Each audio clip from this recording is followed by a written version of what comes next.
My father bought some classic vehicles years ago, so I would like to show you some of them from my personal collection. And also there will be a mystery car, so if you can guess what it is, please feel free to comment below and I'll reveal it to you at the end of the series. So please sit back, enjoy, and don't forget to like, comment, share, plus also remember to subscribe as well.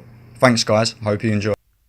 There are many different styles and types of classic cars available for you to purchase, ranging from different years. So when you are choosing the right car that suits you, I believe the best way to achieve this is to personally look at them close up instead of on the internet, so as you get a real feel for the right one for you. Then if you see any other car enthusiasts, you can always get lots of help, tips and advice. There are many classic car shows about that you might want to visit, and it's not just a great place to do some research, but a nice way to spend some of your spare time for your new project. The cars that I'll be showing you are from my father's personal collection, and he told me that the Rileys have a certain beauty with the shape of the body all the way down to the leather interior. Plus it feels amazing to drive on the road, as long as you look after it and maintain it very well. The Riley is just one of the many lovely cars that you don't get to see daily, but when they are out, they really do draw attention. My father also told me that these were used by the police back in the early 1950s, so they had to be made more robust than your average family saloon car.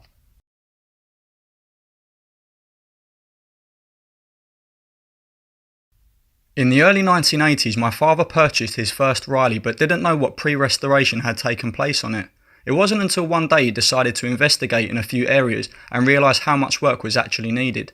Myself being very young at the time in the early 90s, I decided that I would help my father and learn a bit myself. With my father being an engineering technician and a toolmaker, this was very easy for him to have access to tools necessary for his restoration and complete his car with better than basic parts. My father also said you can always improve something but never over-engineer it, as it may lead to future faults when reassembling parts or road testing.